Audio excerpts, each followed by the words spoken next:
and only Snoopy Badazz.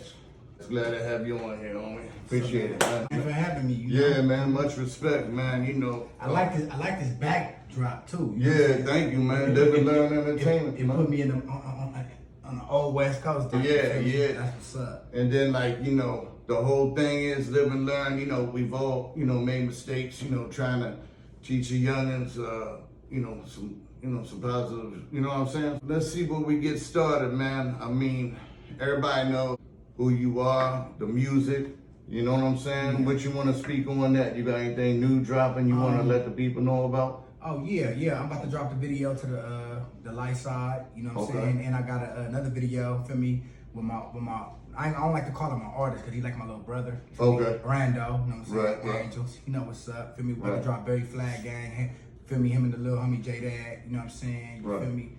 You know, we about to go up, man. I'm not stopping. You know what I'm saying? Nah, I feel you. When's that dropping? When can the people look out for? Man, well, shit. The light side about to drop any day now. I'm just waiting. I'm waiting on the final editings to it. I'm doing something special. Okay. I'm doing something historic. You know what I'm saying? Right. So you know how it go. I'm going to address the topic, right? Everybody know you was with the Piru or whatever, you know, and you said a lot of positive things, you know, try to wake people up. You know what I'm saying, on some of the gang culture. Yeah, because it's like, man, like I said, man, you feel me? It's really all about using your experiences. You know what I'm saying? To you know, feel me? Because your experiences can help somebody else. Definitely. So definitely. like you know, people gotta understand that when a person go through a traumatic experience, it changes them. Like a lot of people quick to say like, dang, Snoopy only acting like that because his hood disowned him. Like, that's true.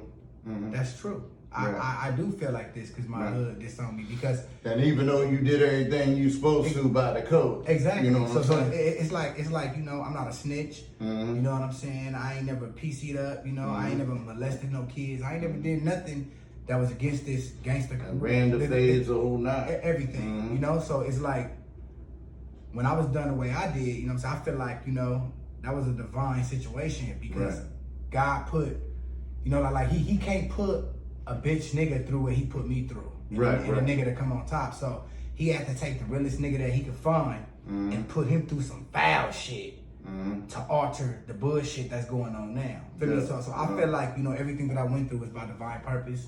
You understand what I'm saying? I understand what you're saying, and you know that's why I wanted to make sure I you know had you on here, chill with Manny. You know, the second episode, I went out of my way to make sure you know Snoopy Badazz was second one on here. You know because that's what Live and Learn's about. You know what I'm saying? Like he said, you know, and for youngins to listen, sometimes they ain't gonna listen to somebody unless somebody you know they really respect. You know what I'm saying? Exactly. So you being respected, being a real dude, you know, you're the perfect person, like you said. And the cool thing about it is,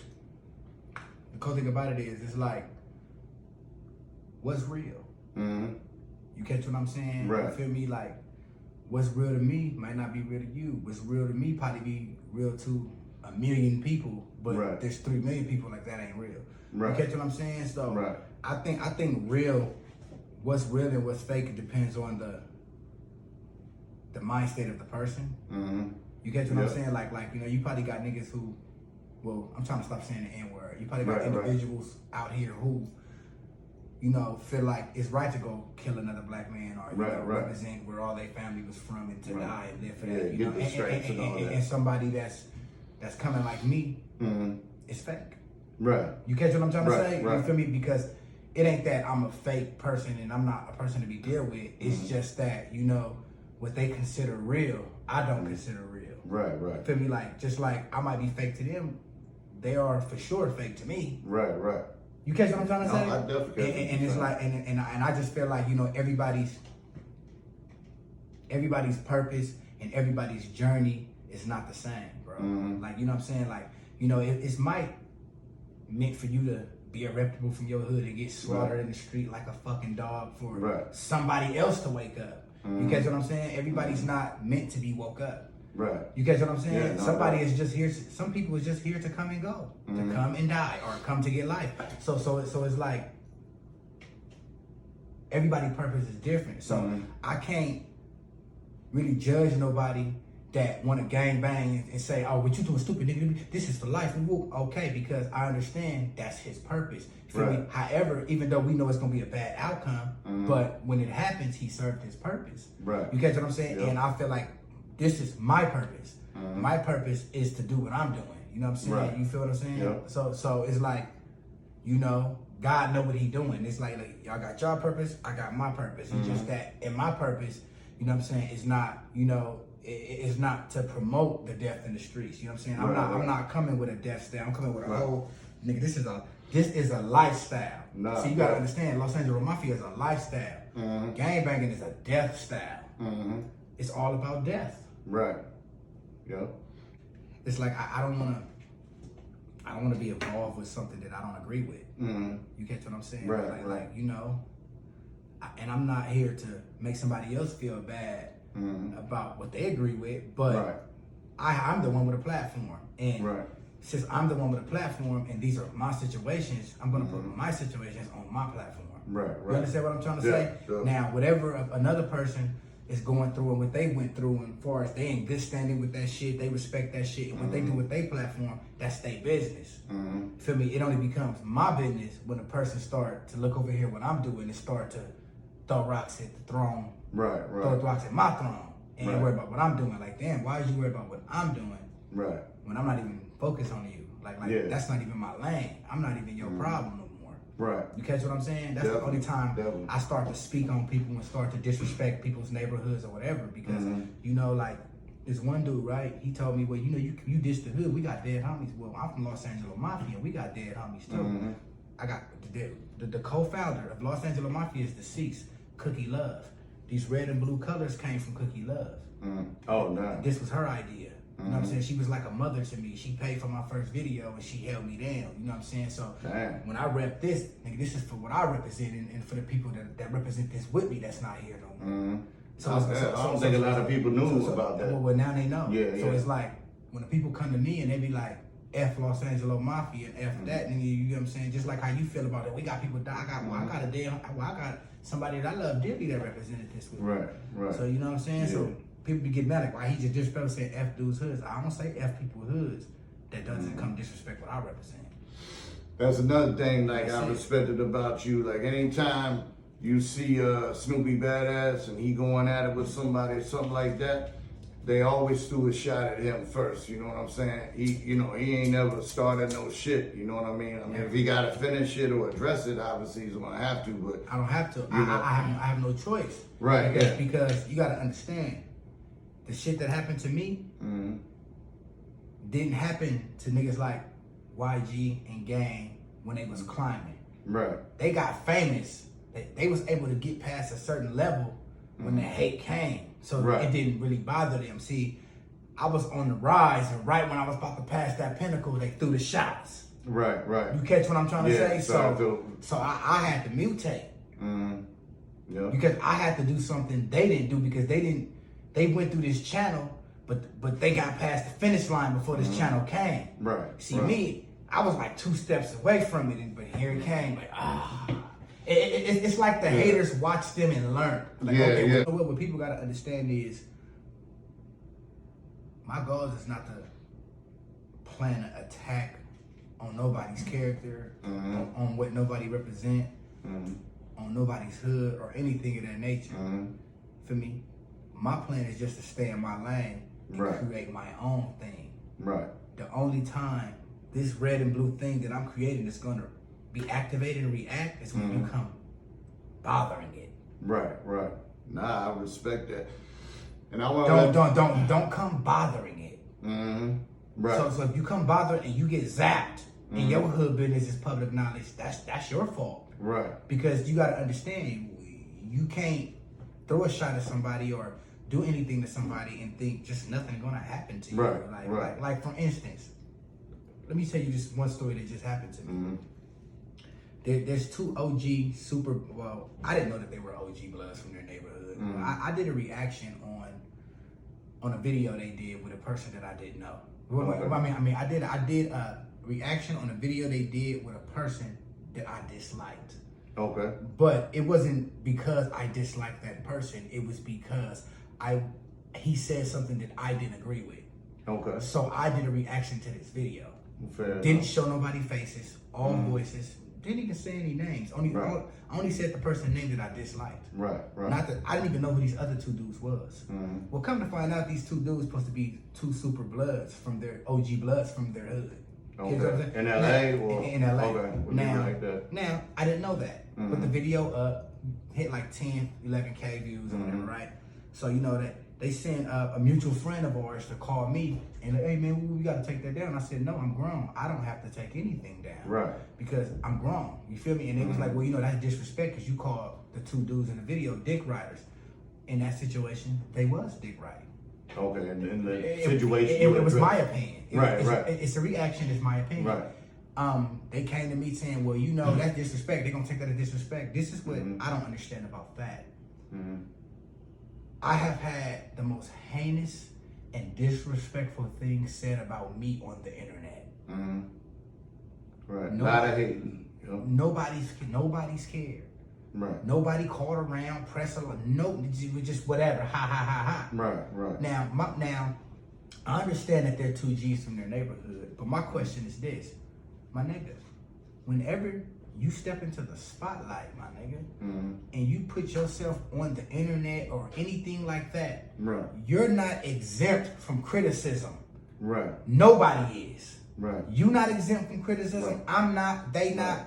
And it irks me that niggas want to think they could take the respect they got on their block to the world. Yeah. And think we supposed to give a fuck about how your block or niggas that grew up watching you feel. My nigga, if you felt like that, you need to just continue to deal with your block. Stay the fuck off the internet. Right. Stay off. Stop. Don't deal with people that already getting criticized on the internet. Because if you do an interview with a nigga who's already being criticized on the internet, you think motherfuckers is gonna be scared of you just because you a real nigga on this block and not do it? Right. And I had a problem because they came to me. Like, hold on, my nigga. You feel me? And that made me feel like, okay, now they're trying to bully me. Right. So, man, let's fuck everybody. You catch what I'm saying? And it's situations like that that make me flare up and say, fuck a nigga up, fuck a nigga in his hood and all that. Because it's like, y'all trying to hold something against me because y'all feel like y'all got some kind of connection to me or whatever, my nigga. But the other motherfuckers that's doing the same shit that I'm motherfucking doing, you feel what I'm saying, my nigga, y'all ain't even saying nothing to them. Right. You kept like this what I understand about bloods, like blood rappers. They kiss every fucking Crip rapper ass they fucking see. Like I got to the point to start feeling like, and this is no disrespect to the few real bloods that I know, but I got to the point that like even as an ex Piru and being a Piru, I started to really think that the homies is scared of Crips. Right. Because these niggas is quick to bash each other, will try to expose each other, but a nigga that done crossed out B's and crossed out P's all his life can get the support of all these niggas. These niggas won't even throw a rock at these niggas, bro. It's good with them. Oh, he a real one. But the only reason he's a real one, because you know he won't hesitate to blam your motherfucking ass. And this is the topics that they don't like mention. I'm just keeping it 100. Right. I'm not saying niggas is scared of Crips, but that's what it looks like. Right. And I'm a homie. I'm an ex-Piru that was deep in that shit, and I'm saying that. I think these niggas are scared of Crips, my nigga. Like me, I'm from Baltimore, you know, DC area. Everybody know Murderland. You know, you got. I lived in New York. I lived in Boston. Shit. At least y'all ain't selling membership. Right. But the thing is, though, I want to let everybody know, like, the home where it started, you know, and I've been living out LA for a couple of years, right? But throughout my life, you know, I tapped in and out of LA. But people don't understand this. This is the home of, you know, gang banging, right?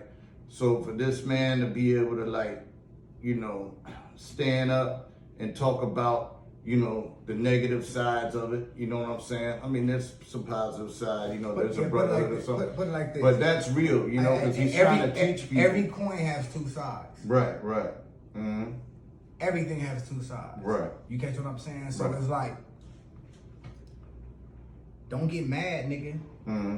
because a nigga that got the tail side of the situation has a voice. Right. It's just so happened in this time and day and age, the niggas who allegedly, because we all know they don't really like the shit, allegedly got the good side of the gangbanging shit. Is the ones that's rappers, get the support, the hood support and all that. But the niggas that get the tail side of it, they try to drown out. And I'm the nigga who got the tail side of it. And I'm not letting them drown me out. See the difference? No, definitely. Go ahead. Certain individuals who, you know what I'm saying, kind of made it in rap first, you know, they might have, you know, kind of grew up around that hood or whatever, but weren't official, and then kind of became official.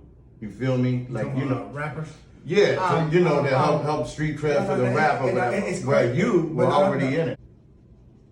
Gangbangers of LA, they are so sneaky and crafty with hiding their bullshit. Their opinion on who's real and who's fake should not be taken by the public.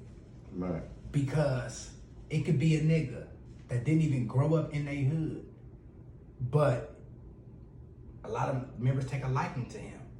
They're going to get behind him for whatever reason, whether they know he's gonna always look out for them, whether he's a family member of somebody that's a reputable member. You catch what I'm saying, my nigga? So he's gonna be able to come out and get the image as a real gangbanger, even though nigga ain't never did nothing. It's just that he got something there that niggas know that they can't cross, but it ain't him though. You understand what I'm trying to say? So it's like you gotta really, you know, be careful with who you stamp a real one, my nigga. You catch what I'm saying? Because real ass Crips and Bloods are rare. You catch what I'm saying? Everybody knows whenever the numbers is big in something, it's a lot of fake shit going on. You have to, that's a good point. When it comes to, look it, back before the Crips and Bloods, when the Crips and Bloods first started, everybody, you know, wasn't Crips or Bloods. So when the wave first hit, everybody wasn't a Crip or a Blood. You know what I'm saying? You feel me? So it was like whenever you seen a Crip or you seen a Blood back in like, you know, the early 80s, 70s, it was like rare. Like, wow, you a Crip? Wow, you a Blood? You guys know what I'm saying? So it was rare. So it was like unique to be one. You feel me? Fast forward here, 2021, you got every rapper a Blood or a Crip. Every basketball player wants to claim alliance to some gang or some hood. And I say that to say this. Now it's to the point to be anything other than a Crip or Blood is the rare thing. Whether it's a regular person, whether it's you started your own thing or whatever, because that is watered down to the point it's everybody's one. You catch what I'm trying to say? Like it's like how can you sit here and say, as an artist, as a Blood or a Crip, and say, you know, I'm rare, I'm a unique person and all that? Like, my nigga, you're a Crip, there's millions of them. You're a Blood, there's millions of them. Like, how are you rare?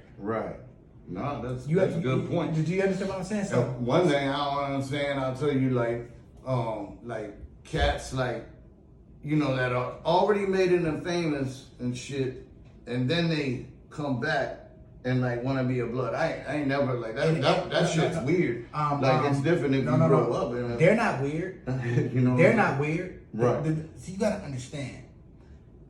The rappers that come from out of state and come get stamped and all, they're not the weird ones. They're just opportunists. They see an opportunity. They see some hungry, thirsty niggas like, well, shit, I'm finna just get stamped. Oh, nigga, he don't want much anyway. He just want my attention.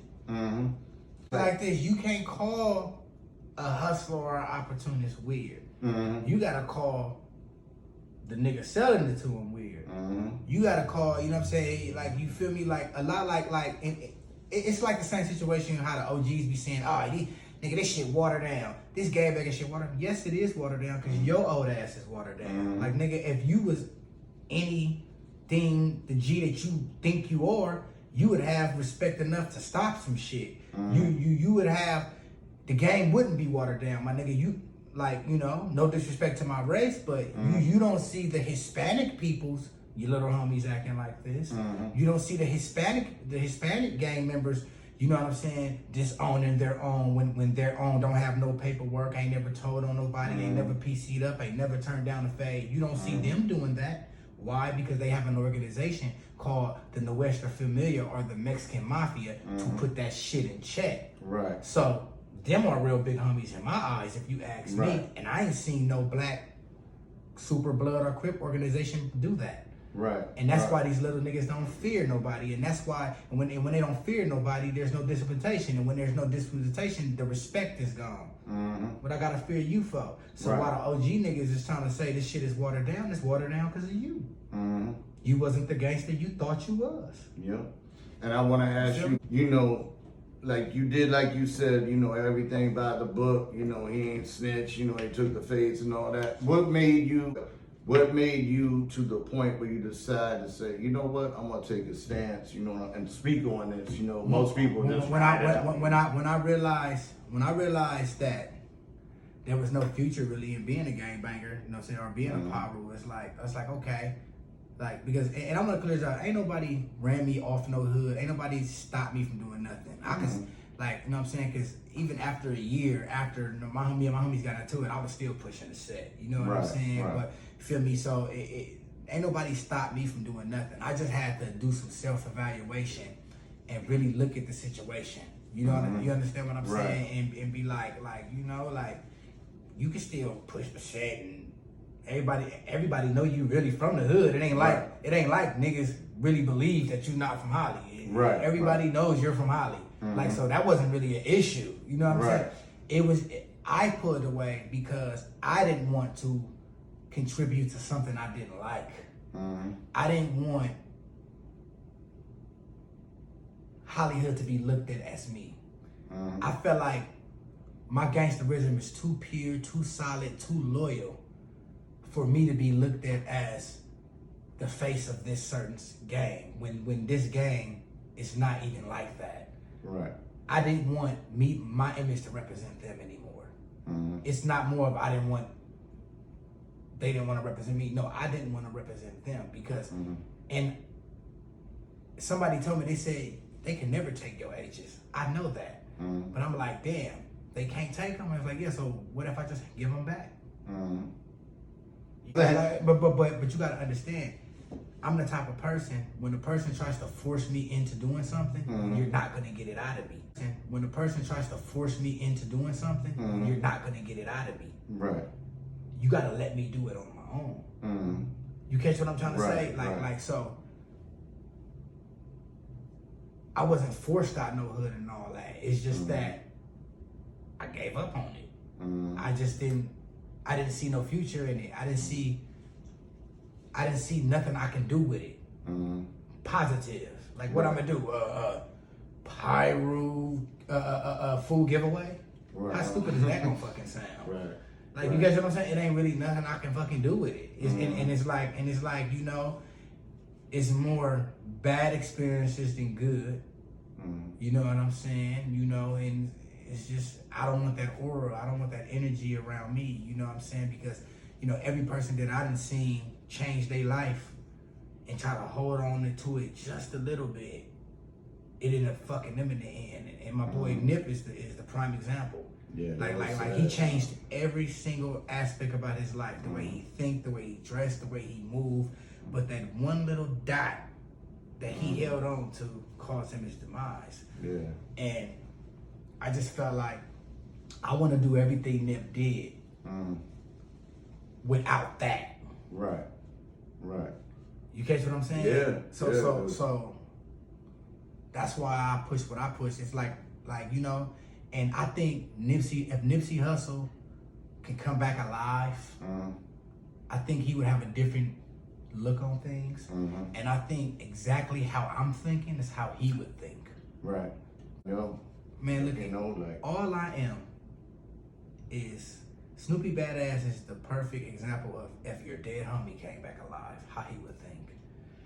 If just did 60 years and got out the pen, within that 60 years, he realized these niggas ain't shit. And he got out, how he would act when he got out. But the difference between me and the dead homie and me and that nigga getting out, coming up under that elbow, is I didn't have to go through that to come to this level of wisdom. Yeah, you made the choice of because be going it now. Man, look at the nigga that got life for all these murders and he changed his life in jail behind the wall. The homies will respect that. Right. So what's wrong for a nigga doing it without having to go through the trials and tribulations? Yeah. What's the difference? That's a good point. You know what you would rather see point. me down right. than see me happy and up? Because that's the right. only explanation I could come for that. Mm-hmm. Like it's like you know how many niggas dead homies, and I'm not gonna say no names, but you know how many niggas dead homies that was called busters when they was alive, that niggas couldn't get nothing to eat out of. That nigga couldn't get shit out you niggas. Y'all was trying to fuck his bitch. He was a mark. He was this, he that. Mm-hmm. But all of a sudden, when he get on the shirt, he's the legend. Mm-hmm. He's the real homie. Right. BIP, CIP, or whoever it is. Right. Nigga. And I'm like, damn, nigga, like, I done heard some shit about this nigga. Right. Me? But like I say, the gangbanging culture only give you your crown when you're dead or sitting in a box. There's one thing I was gonna ask you about. We might not want to talk about it, but kind of like the way you broke it down, right? You know, and like kind of like a lot of people don't get their roses while they're here, right? In general, you know, and also like in gang banging too. What do you have anything to say about the situation with Indian Red Boy? You know, they say he was first Hollywood Piru, and then he went over. You know, this is what I'm gonna say about the Indian Red Boy situation. Matter of fact, man, rest in peace to my boy Zay, man. Feel me? You know what I'm saying? On everything. And shout out to my nigga Tiny Puppet from BPS. I'm gonna say this about the Indian Red Boy. I want to be careful with this topic. Right. I think the people that's woke will see what happened in that situation, and the blind people was just gonna look at it as like, you know, it was just, you know, nigga gang banging on the internet, nigga got popped, or feel me? But that was a divine situation. You know what I'm saying? And the reason I say that was a divine because, you know, it's not a coincidence that out of all the fucking hoods in the fucking world, all the fucking hoods in the world, I mean, we got hundreds of blood hoods in LA, in California. Right. Out of all the blood hoods, this nigga was a member of the Hollywood Piru. Right. Not only was he a member of the Hollywood Piru, I was a member of the Hollywood Piru. Right. Everybody seen what they said about me and what they did to me. Right. And everybody also seen it be exposed to be a lie. Then after that, a member, well, it was really 5 members that got put off with Indian Red Boy. That's what people don't know. 5 members left. For me, they barely got any little homies, but these members got put off for the exact same situation as me. And then one of them was publicly murdered in front of everybody on fucking IG Live. Yeah, that shit was brutal. I say that to say this. That was a message from God regarding my situation. Right. That was God telling everybody that's against me, that brings up the fact that my hood disowned me, and that listens to everything that they say about niggas. That was God showing everybody that them niggas are fucking lies. Right. They are lies. They are some, feel me? Because if they lied on Indian Red Boy, and if Indian Red Boy didn't feel their energy and he got on, my situation need to be reevaluated. Right. That mean, and it wasn't just Snoopy. It wasn't just Indian Red Boy. It was a lot of members that came and went from that. And it's not because it's you got to be hard to be a Holly. No, it's not that. It's ran by busters. You catch what I'm saying? Because here we got this little boy, Indian Red Boy. The nigga was a little gangster. Yeah. Nigga was a little gangster. here being hated on and hindered by older niggas that's older than him, but because they're family and because, you know, they've been over there longer, they got rid of him. Nigga, they was just look at him. Nigga was a handsome young man, long hair. Right. You know what I'm saying, my nigga? Come on, my nigga. Like, come on, look at me. Right. You catch what I'm saying, my nigga? Like, this ain't no coincidence. If you see the other members that they run up, it's a jealousy thing. It's a control thing. That's why they can't get past 10 members. Right. You catch what I'm saying? Like, feel me? I wasn't the first one they did it to. Indian Redboy was the first person. It's just, that's how it's been going on. Right. You catch what I'm saying? And I just feel like with that situation, you know, as far as him getting put off Hollywood and getting put on IFG, should have told everybody right there, Snoopy Badazz situation need to be reevaluated. Right. You know what I'm saying? And that's really all that was to me. You know, and rest in peace to him, man. Condolences to his family. You feel me? Definitely. Solid little dude. You know what I'm saying? I just hate that it happened like that, you know? Yeah. You know, and it's crazy, right? Because, like, I say, like, 3 weeks before he passed, he started following me, and he did. Oh, damn. Yeah, he followed me, and he DM'd me, and he was like, hey, man, hey, Snoopy, I apologize. I said, what you apologizing for, man? He was like, man, you know, I used to talk shit about you, too, but them niggas fake, my nigga. You solid, my nigga. You feel me? I'm saying for sure, my nigga. A lot of people ain't know that. Yeah, I got the messages. You feel me? And I was like, for sure, my nigga, you're looking out. You feel me? And, you know, shit, a couple weeks later, you know what I'm saying? That happened, you know? And that shit hurt my heart. You know what I'm saying? Like, it's like, damn, you feel me? But I'm so tapped in. I'm so tapped in with my spiritual side. I already knew what that was. That was basically God saying, like, look, I got your back, nigga. Right. Like, nigga, I got your back, my nigga. Yeah. You feel me? If a motherfucker can't see this, my nigga, you feel what I'm saying? Because before God get at your enemies, he's gonna prove to everybody that you're not in the wrong. Whoever plays blind to that and act like they don't see that when we all know they do, woe is him. Right. Because if you try, you know you're wrong. You try it, you're going to lose, my nigga. Because my Father in heaven is already showing y'all. Right. I didn't do nothing wrong. What I do wrong? But drop a video and it go up. And everybody start calling me the face of the set. And, you know, nigga tried to boof me. And, you know, and I just, as a gangster, I only know one way. And that's to pull up. I pull it up. And niggas hated me for that. Like, you gotta understand, this is the time where they don't respect real shit no more. To be a gangster to these niggas, you have to be a follower. You have to be a follower. You have to listen. You have to abide by these rules. You have to follow protocol. Right. You gotta be a follower to be accepted by these niggas. You have to be, my nigga. Right. If you're anything other than that, they're going to get rid of you. They schmutting real niggas, and I'm gonna keep stressing that. If you do not fall in line, nothing that you did matters to that shit. Right. You can been killed motherfuckers, just shot motherfuckers, hit the yard representing that motherfuckers, been in the hood when nobody else was there, nigga having to shoot at enemies. It's just not gonna matter no more because you fell out of favor with the key holders.